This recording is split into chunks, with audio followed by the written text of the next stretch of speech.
नमस्कार, मी लतिका। आज मी तुम्हाला जेवताना तोंडी लावायसाठी मस्त अशी चटपटीत रेसिपी बनवून दाखवणार आहे। त्यासाठी बघा, हा तवा लोखंडाचा गरम करत ठेवला आणि त्याच्यामध्ये तुमच्या तिखटाप्रमाणे मिरच्या घ्या, जशा तुम्हाला तिखट आवडेल तशा। कमी तिखटवाल्या जरी घेतल्या तरी चालू शकतात। आणि ह्यांना काय करायचं, आपल्याला मिरच्यांना ह्या डाग पडस्तोवर भाजून घ्यायच्यात। मिरच्या बघा अशा डाग पडस्तोवर चांगल्या भाजून घ्यायच्या, म्हणजे चव पण छान येते मिरच्या भाजल्या। त्या मिरच्या मी काढून घेते।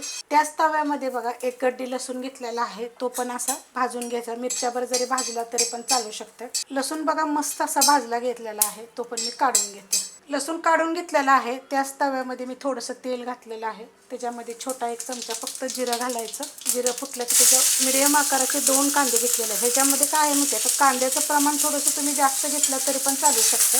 कांदा भाजून घेते। कांदा मस्त असा बघा भाजून घेतलेला आहे, अशा पद्धतीत भाजून घ्यायचा। अजून थोडं कमी तेल जरी वापरलं तर ह्याला चालू शकते। ज्या मिरच्या आणि लसूण भाजून घेतला होता ना, तो सगळा मी कुटून घेतलेला आहे खलबत्त्यामध्ये।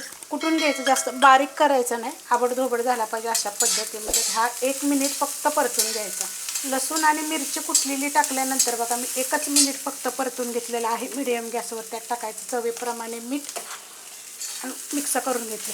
मस्त असं बघा मिक्स करून घेतलेलं आहे। ह्याच्यामध्ये तुम्हाला पाहिजे तर थोडीशी हळद पण टाकू शकता।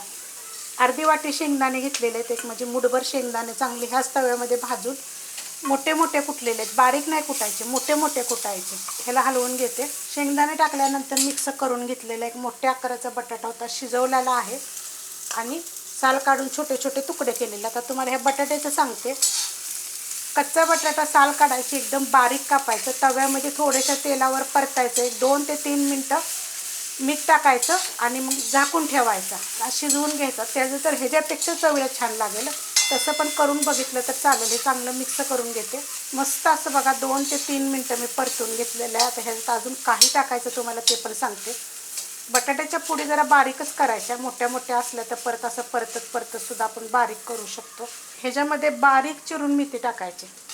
ही मी कोथिंबीर टाकलेली आहे, पण तुम्ही ह्याच्यामध्ये बारीक चिरून एक 2 मुठी तरी मेथी टाकू शकता, 2 मुठी पालक टाकू शकता। कोथिंबीर टाकल्यानंतर बघा चांगलं परतून घेतलेलं आहे, कारण हे थोडंसं ठसकतं। मेथीनं पण छान चव येईल आणि तुम्ही पालक टाकली तर त्यानं पण छान चव येईल। चांगलं नीट करायचं, स्वच्छ धुवायचं, पूर्णपणे पाणी नितळायचं आणि नंतर टाकायचं। ओलसर टाकू नका। छोटा अर्धा चमचा मी ह्याच्यामध्ये टाकणार आहे आमचूर पावडर। आमचूर पावडर नसेल, चाट मसाला असेल तो जरी टाकला तरी चालेल, नाहीतर अर्धा लिंबाचा रस टाकला तरी चालेल। आता हे 1 मिनिटभर परतून घेते। मस्त असं बघा परतून घेतलेलं आहे। आमचूर पावडर टाकल्यानंतर सुद्धा खूप चविष्ट असं होतं। 2 ते 3 दिवस टिकल हे तुम्ही अशा पद्धतीने केलं तर। करून बघा। रेसिपी आवडली तर लाईक करा, सबस्क्राईब करा, कमेंट करा आणि शेअर बी करा।